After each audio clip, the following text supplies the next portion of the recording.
Oh, volume? Yeah, it's partly because I think the wind is blowing away.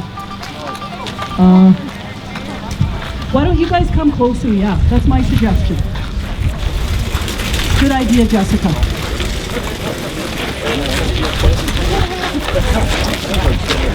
Okay. I noticed some stock dog trout when the wind is blowing towards you without checking the whistle. Does that mean way to go, Matt? Okay, I'll turn this over to you. Good evening, everyone. Thank you all for coming. First, before we start, I'd like to give thanks to Francis Maka, Regional District, and the EOC for arranging these meetings with the public. It's very important that we have these, and I'd like to thank them for doing that. Go ahead, sir. Could you announce yourself so we know who you are? Okay, Frank Conrad, Mayor of Grand Forks. Thank you. I'd just like to start off by giving you the assurance that we are listening to your concerns. And I realize the frustration for lack of answers. This is why we're here this evening, to try to fill those gaps and get some of those answers out there to you. I realize also the communication factor to all of you directly hasn't been up to tops. And for that, on behalf of the city, myself, and council, I apologize for that, and we will do better. We'll do our utmost, but rest assured, we are there for you, and we're working feverishly to get this thing resolved. Do you mean it? With that, I will pass it on. Chris Marsh. Hi everybody, my name is Chris Marsh. I'm the Emergency Operations Center Director, and I'm also Manager of Emergency Programs for the Regional District of Kootenay Boundary. Within the RDKB, all of our partner municipalities, all 9 municipalities, including the City of Grand Forks, are part of the Regional Emergency Plan. So during events like this, you see us draw not just staff from the RDKB, but a significant amount of staff from the City of Grand Forks. We've also pulled staff from the City of Trails, City of Castlegar, Village of Warfield, Regional District of East Kootenay. So it's truly been a collaborative approach to this event. So I'm going to talk a little bit about where we've been, where we're at right now, and then where we're hoping to go. So you know, we know it, and what we've heard from the province is that okay, so even though we're a bit late to the South Ruckle one, they're basically doing introductions. So I'm going to cut this off here, and then when they start taking questions, I'll put it back. Damage across 3 different river systems is unprecedented, and that's recognized by the province. Thank you. So within the Emergency Operations Center, at the height of the event, we had over 100 different people in there for morning briefings. A variety of people from different levels of government, partner agencies like utilities, our partners at the Red Cross, Salvation Army, basically every service club and agency that you can think of in the Grand Forks area was present for to receive information and to provide their input as well. So I think it's important to mention that the flood protection works that we have in the City of Grand Forks, there's been a lot of discussion about how well they performed, but this event was 2 feet over the 1948 flood level. So, you know, if we were 2 inches over that, that would have been a very severe flood for us, but 60 centimeters or 24 inches, that was a catastrophic flood, and that was well over a 200-year flood, so it was a significant event. Right now, so when we think about the function of the Emergency Operations Center, it's at a transition point. So we're transitioning from responding to the active emergency. This is the part where the recovery team takes over, and we start to look at the long-term needs, short and long-term needs of the community, and making sure that we're doing our best to meet those needs. We hired a recovery manager early last week. That person's been in the Emergency Operations Center pulling together an org chart, putting the pieces together so that we can most effectively meet everybody's needs and respond to the needs in the community as they stand right now. That person also, over the last couple days, we've asked the provincial government for another $300,000 in various funding. So some of that's in. This person, what's their name? His name is Steve Newton. It's going to be at the Wednesday meeting? He'll be at the Wednesday meeting. What's his background? He was a previous regional manager for Emergency Management British Columbia. So he's got really good connections both in rural BC and also with the provincial government. So, and then the plan is we'll hire a deputy recovery manager to work alongside him. So he'll be here for a couple months, getting us started and getting us through some of the most difficult issues. And then the local recovery manager will be employed long-term, up to 2 years or as long as it takes to meet the needs of the community. So,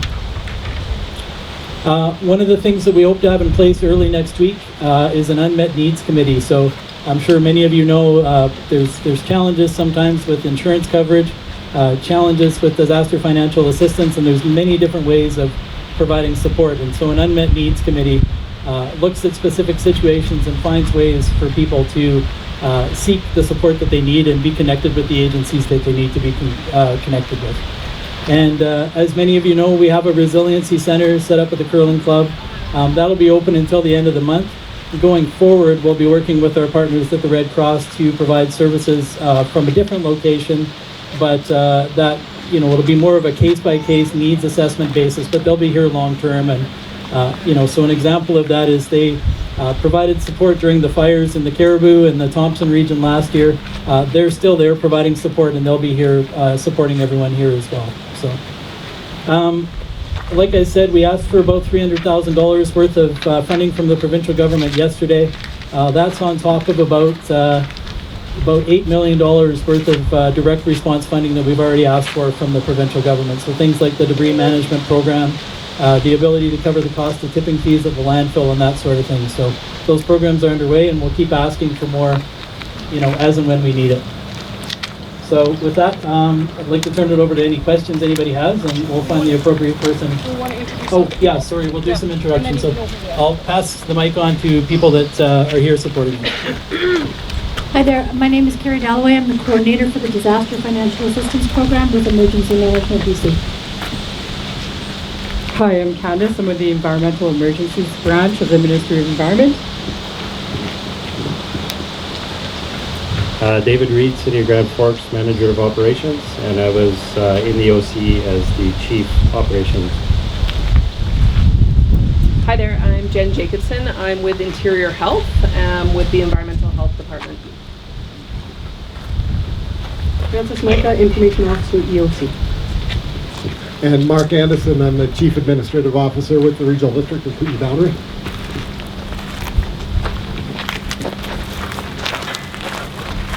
I'm Calvin Gates, Deputy Manager of Operations with the City of Grand Forks, and I was the Logistics Chief in the EOC. Diane Henrik, I'm the Chief Administrative Officer for the City of Grand Forks.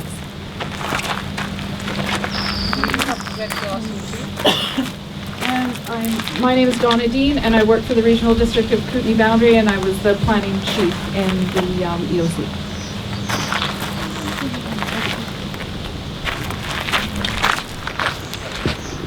Go ahead, sir. You keep saying was, so none of you guys are holding those titles anymore? Or? Well, I will be the Emergency Operations Center Director until that role is no longer needed to be filled. And I would suspect that most of the people here will be holding those positions for as long as they need to. Hi. I think it's great that you talk about what was in the past, but moving forward, do we all, I don't know if everybody's at the stage to rebuild. I am. Do we have the green light to do that? Is there anything, do I need to build my house up? Is the berm gonna get rebuilt? Do we have a green light? On the topic of that question, my husband and I, for instance, we've had our house for a year. Even with the disaster relief, if we get the complete 80%, there is not the funds to rebuild. So what happens with us then? I think you bring that back to the unmet needs and identify a gap there. As for your question about having a green light, there's no reason that I can think of that you wouldn't start the rebuilding process. Of course, you'll work with the City of Grand Forks and the building inspector and those folks to, to make sure that everything's good that way. But yeah, by all means, yeah. My wife and myself, our house was absolutely destroyed in that flood. If you go down at the end of 65th, you can see it. It's beyond repair. So it's bad enough I'm going to be hugely out of pocket for the next step that's coming. Is the regional district and the city, can they at least take the old house away?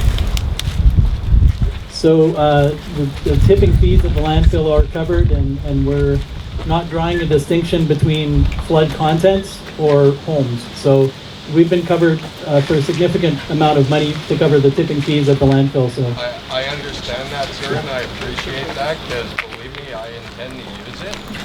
But what I want to know is, can a front end loader physically come onto my property and at least smash that house to smithereens? So I don't have my friends here who came all the way from Ontario and Winnipeg for the last 5 days hitting that thing with a sawzall and busting their backs doing it.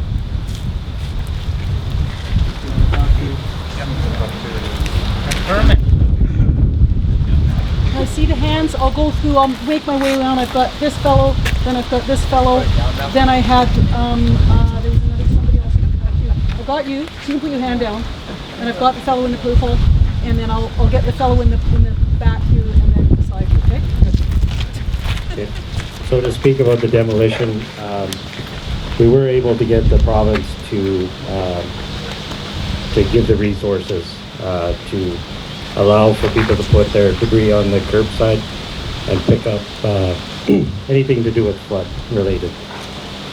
If there's enough funds to complete that task and there's money left over, then we can assess that. But right now we would have to see what the need is and if it's possible with the funding that we receive. So if I take my house then and physically put it by the curbside, you guys are going to take the whole thing. That's the point most of us are at. How many trips through the neighborhood are they going to do? Not joking, literally. Our first pile is gone, but we will have probably 3 more. Yeah, a lot of people haven't even come back to their houses yet. We are evaluating the need and how long that program is going to run, but it is, there were financial parameters put around that program. So we'll keep it open as long as we can. But right now we don't know how many people are demolishing their houses or plan on it.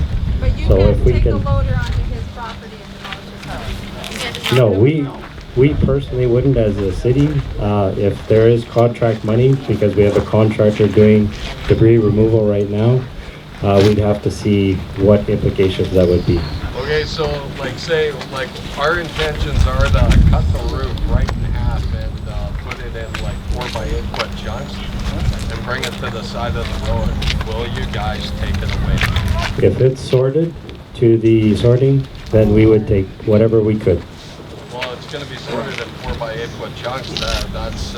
That's bad enough for what we've gone through. So like, yeah, you know, there's a lot of people that are potentially going to be in the same boat, and we don't have insurance for overland flooding. We don't have a lot of reprieve here, but like the fact that some of these amazing people in this area are like even intending to rebuild is a small miracle on its own. So all we're asking is like we've already got a huge financial headache as it is. All we're kindly asking is if we bring it to the curbside, can you at least just take it away? Because like you guys are already your guys are already grabbing it in bunches, which I think is awesome. You know, grab 24x8 stacks and just please take it away. Right, and I'd love to do more than that. I'd love to come and get it before the 4x8 pieces.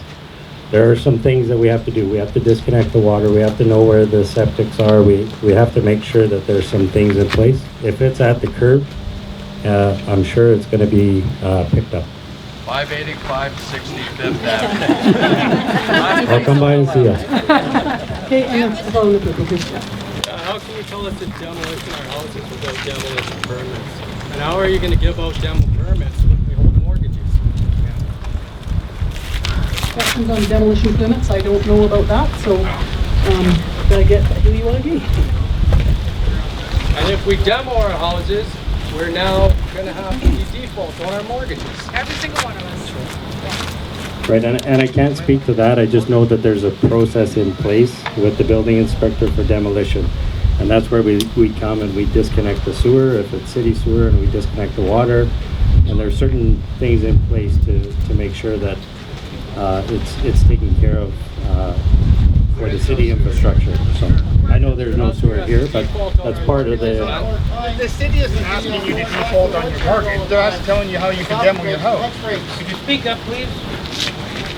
You gotta be louder. Could we have the building inspector at our next meeting then, by chance? If we're kind of to the point where we're needing those answers, could he come to our next meeting? You can call him directly at the city to get building inspection answers questions. You know, just like you would phone the city, talk to the building inspector. When I went in though, he was so busy out and about that maybe we'd all have a better chance of seeing and getting our questions answered if he was at the meeting, because there's a meeting scheduled for June 13th, right? Yep. Okay. Yep. We can make sure that he's there on Wednesday. Awesome. Thank you. We should. And okay. And the question was at the back here, the fellow in the agenda kind of. I have a question about the future. Our house, thankfully, wasn't hit as hard as other people. It only takes a 1-second Google search to find a half a dozen articles that this is a new normal in BC, a new heavy snowpack.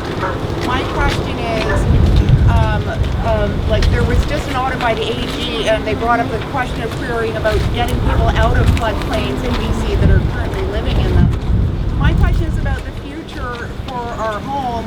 Is there a plan from the city by the province for a channel, for berms, for a long-term relocation of all the British Columbians living in floodplains? Proper diking? What are we going to do next spring when they're saying this is the new normal and all this happens all over again?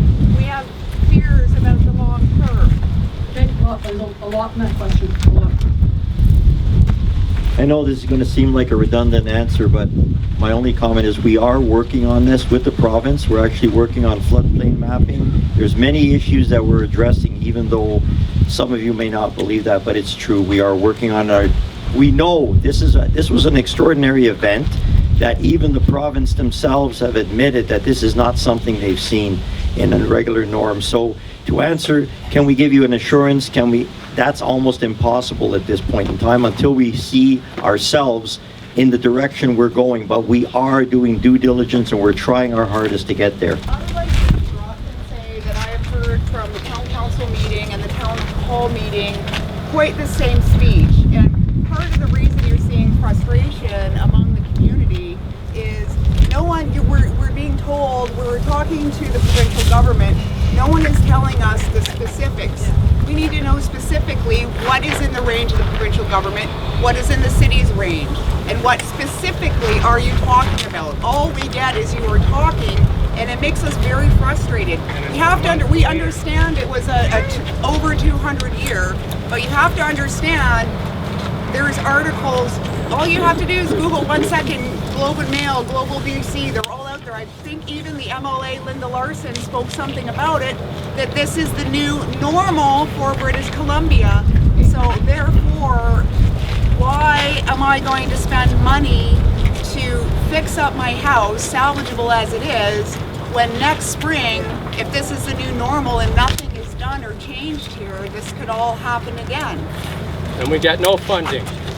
So, in a semi-response to that, because it seems that I can't give you a direct response, we can only put forward, and we are really working on that, and we will try harder to give you direct responses to this when we get the responses from the province. Because if we try to initiate any of this stuff on our own, it will be a huge impact on the taxpayers. The tax burden would be huge. So we rely totally on the province for this, and when we get the answers from the province, we'll be definitely able to pass them on to you. But without that, it would be speculative, and I don't think you want speculative answers, because I think you've had enough of them already. Simple statement from an anonymous person in the crowd that basically, simple question, are they going to be doing anything to the dikes or anything to help protect it? I'm going to come back to, I forgot a fellow who, but we'll finish this off because it's on the same stream, then I'll get back over to the fellow who's in the back of the truck. So, simple question, that are we going to be doing anything to the dikes we, not, you know, what is the we? The we could be the city, the we could be the city, and obviously it sounds like it would be the province as well, because the funding piece, are they getting built back up? And I suspect the answer to that is not available tonight, because there's probably a lot of things that go into that, but does anybody else want to speak to that? Yeah, I'll speak to that for a second. We don't have it. That's We right. only have a bank. And the bank eroded, and that's what caused the flood. The high water didn't come till after it was all flooded. I've talked to that gentleman there about it. So same question though, flood protection works, whatever that might be, not restricted to the word dike. So right now, either repairing or increasing flood protection is under consideration. And what that means is that it's an option that's on the table, but there has been no confirmation. There's no money to do it. You can't just use no money. To be clear, when we talk about just doing it, that would be millions of dollars. Millions of dollars that would go onto your tax assessments when you talk about just doing it. So that's why, as a group, we're spending more time to try to get external funding so that whatever is decided at the end, it's not put back on your taxes. You don't end up bearing the complete cost for everything that would happen, not just in South Ruckle and North Ruckle, but you know, across the region for all the affected areas. Can I? Absolutely. And to weigh in on this further, the comment was made that this is the new norm. Most likely it will be. So based on a response to that question being the new norm and how we're going to address it, this is the element we're working on, because when the dikes do get rebuilt, they will have to be probably built higher, which in turn means wider and stronger. But these are elements that we alone, unilaterally, and even with the regional district, cannot do without government funding. It would be an enormous amount of money which would not be feasible. But to answer that, yes, we are looking into it, and we are definitely looking at the new norm requirements, because we can no longer build our dikes to the same levels, because we've already seen that that just doesn't work. Okay, I'm going to move over to the fellow in the back of the truck, and we got lots of time still, so I'll get to people, and I'll go to people who haven't asked a question before the people already asked one who made a comment, and then I'll work my way back. Go ahead. 10 years. I have a lot of things to say, but really my most important question for me personally is for the DFA. The payout is based on the assessed value of your home. I have an appraisal from December showing my home was worth $50,000 more, which 80% is $40,000. That's going to make me or break me. Today we actually had to make the decision, tear down our place. I've waited for an answer from the DFA, whether it's assessed or appraised, still don't have it. It's the assessed value. No way. No way. I'm not going to, stand here and tell you something that isn't accurate. The bank doesn't want these properties. And these people owe money to the bank. And the bank will give them more money to dikes in 10 years. If it's on assessed value, 2008. really has to drop in the bucket. It's not going to do anything. Working on the dikes for 10 years. The people here tonight, there's going to be, I didn't hear what's on us, guys. I don't know which guys you're meeting to. The dike was supposed to be inspected. Okay. Last time it was inspected was 2008. So I'll start off by saying any dike in existence in this whole city would not have stopped this flood. This flood was catastrophic. Yeah, and what about a Florida's pole? The Florida's pole would not have made a difference to the water that came in to the community. So and It goes over like 10 feet away. so and I'm not getting into defending and so on and so forth. But the people who are here, can answer questions, but not about your specific mortgages, and we got to give you this. Everybody's going to give you the information they have, complete transparency. And I'm going to take the next question. Right here, you had your hand up for a long time. And I should just walk away. If I can get through this football. If I may just comment quickly on that last comment. Just a question. 10 years. We put our house in 10 years ago. We followed all your rules. The only reason we have water, 8 feet of water, is because you guys failed us. And we're screwed. Not just one family, but 2. Actually, You want to walk through my house? I'll take you right now. Everything we've ever worked for, everything we've earned, it's all gone. And because you guys wanted us to build the house 200-year floodplain standards, we did that. And we still got fucked over. I'm set. Enough. Just wait until I'm done. Please. We sat for 5 days waiting for water to be pumped out of our spot. We're not the only ones, there were 4 of us. Our house is sitting and rotting, we couldn't do anything about it. Those pumps sat for 2 days. Fact. If the city had have come the next day or the day after, we could have had a pump in there 5 days earlier than we did. Yes. Nobody came in here. You guys were lax at bringing anybody in. You could have stopped this if you had to come in the night before and seen where it was coming in. You could have put 3 or 4 loads of gravel in and stopped 80% of this damage. It's you guys that caused the damage. I just want to let you know that I was in the emergency operations center during this whole event. I was standing here, lady. No, I'm just saying that this was a huge event. Turn the music on, I think we tapped that. Okay. Anyone, somebody else wants to talk?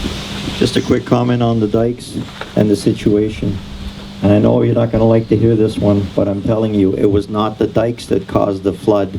It was the flood that damaged the dikes that caused it. It was the erosion that brought the bank over here that allowed the low water in. The flood just topped it up. Come on, man. I stood there and watched it. You were fucking working on your house. Everybody on the other side.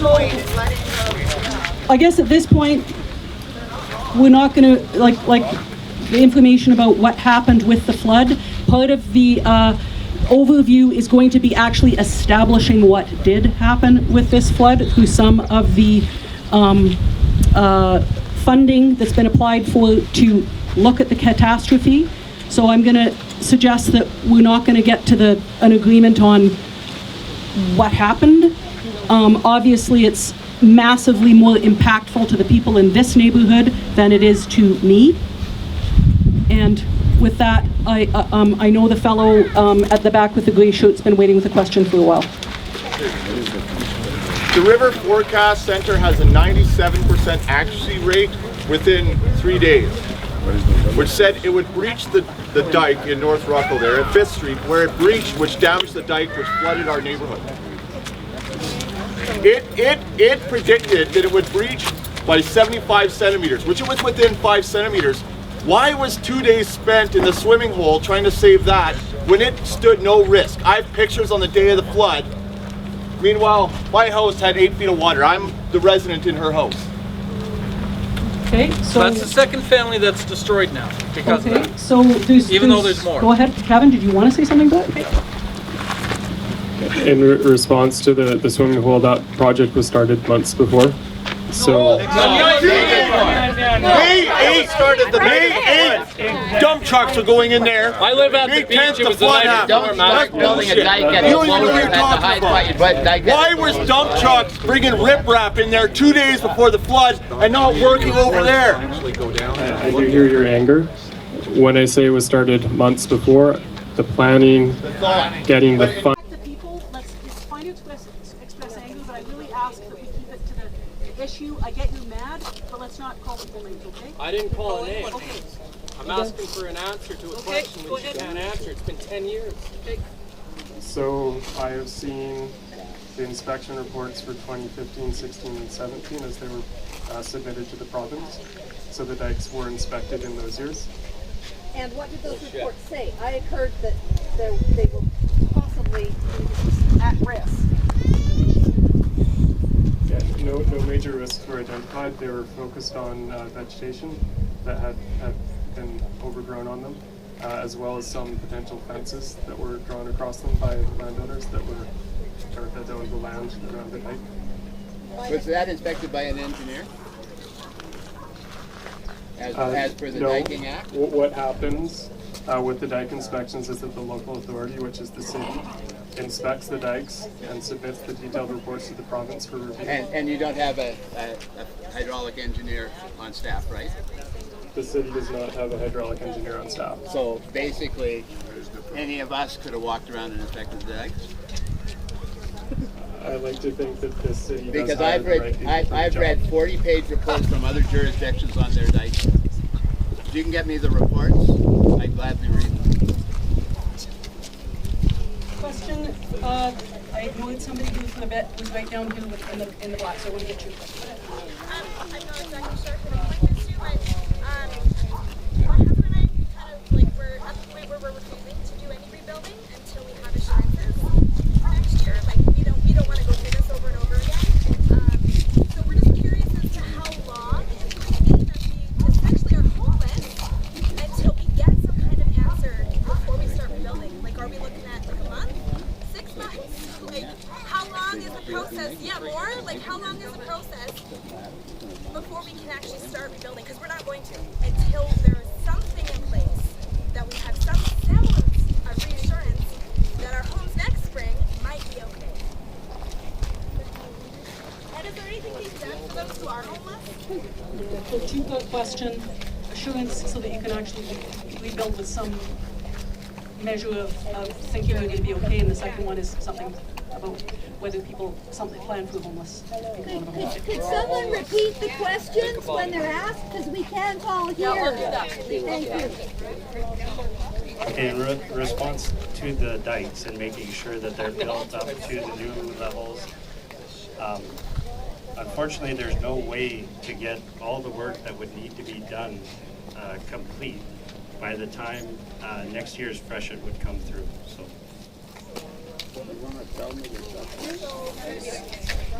You've had your hand up. I was pointed out to me for a fairly long time. Pardon me, I want to know what the environmental assessment has been. Will it go block by block or? The environmental assessment has been, will it go block by block? And by environmental assessment, what do you mean? Is our soil contaminated? Can we plant gardens? Contamination related to soils. Yes. And you plant a garden. And I have another one also.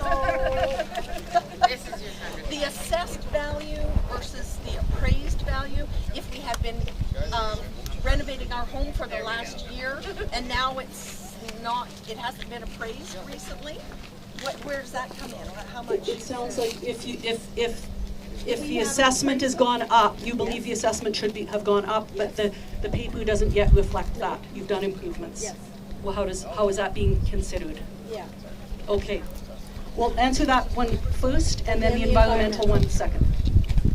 I would direct you back to the BC Assessment Authority and have them come out and do a reassessment. There's nothing left. Great.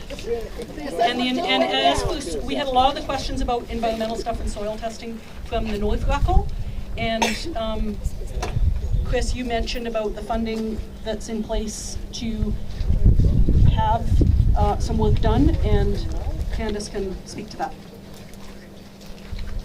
So there was money requested from the province to conduct an environmental survey, which is going to put together all the receptors of like permits, waste discharge facilities, impacts to communities, comments from you, concerns.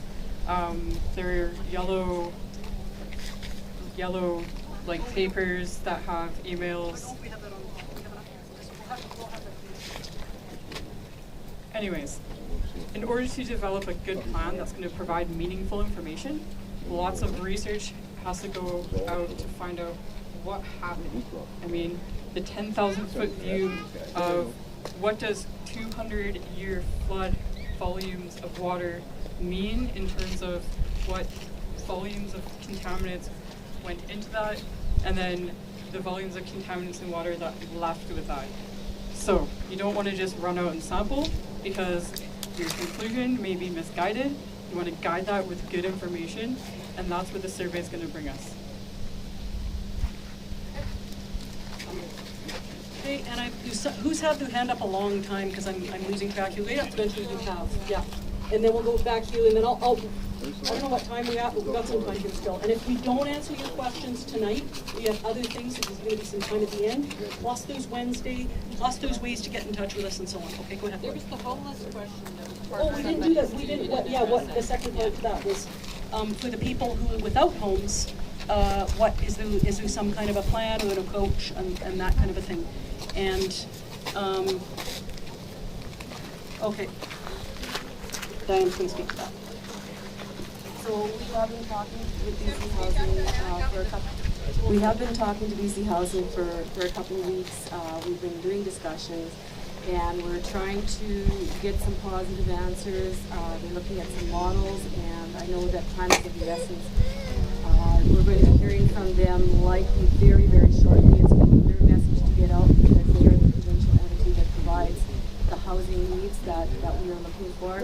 I can tell you between our staff and our council, they've been going at the political side, talking to as high up as we can go. And on the staff side, we're talking as high up as we can go as well. So at the end of the day, we're going to hope that we're going to get something very, very soon, and it will be relayed over to everyone else. And remind me what the question after that was. I was wondering, obviously, like many residents, myself included, we cannot live in our homes. There is no way to fix it. Fixing it at this point would cost more time and money than what it would be worth. Listen up, guys. Based on our assessed value, because we did have the disaster relief funding, I'm getting that wrong, fellow come by. Based on that 80%, my husband and I are looking at $46,700. That is not enough to rebuild a home. That is not enough to hire a contractor. Is city looking at maybe changing some of their bylaws, allowing for modulars, manufactured, mobile, tiny houses, maybe some sort of option for people to maybe be able to live on their land? Maybe have something to live in? So given that it's not an option for some people to rebuild their homes for financial reasons, or most of us, I think, most people, everyone. Are there plans in place for some kind of bylaw mechanism to allow for tiny homes or some other kind of a structure to house people who right now are homeless? Well, not even right now, but for rebuilding in various places, the city has bylaws against modular and such. Thank you, that's an excellent question. I'm Graham Watt, I'm senior planner for the city, and I was in the planning unit as well at EOC. I'm not wearing a green vest tonight because I was supposed to be on my way to Alberta, but I wanted to come and listen a bit here. So the city last year started changing its bylaws to look at affordable housing and innovative housing, removing the minimum dwelling size that used to be there, so tiny houses and that kind of thing. And we're open to all aspects of enabling other kinds of housing that can come rapidly. So, for instance, if it's a tiny house on wheels, it's already something that can be applied for and brought in.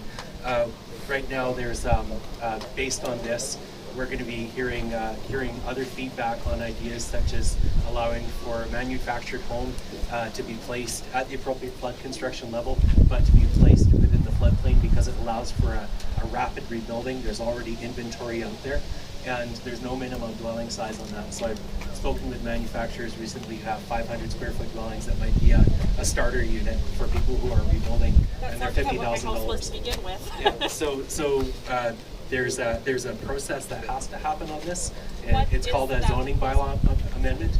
And right now we've got a zoning bylaw amendment before council. A public hearing is on June the 18th. There's also an open house. This bylaw process was already underway for the cannabis retail and processing stuff. So there's a draft bylaw out there already on that. But because this issue is so pressing, council will hear additional items, including the manufactured homes within the floodplain and other forms of easing the rebuilding time. What was the date of that open house? I'm just taking notes. Sure, it's the 18th of June, and from noon till 5 o'clock at City Hall drop-in, and then public hearing 6 till 8 o'clock. And that'll be advertised in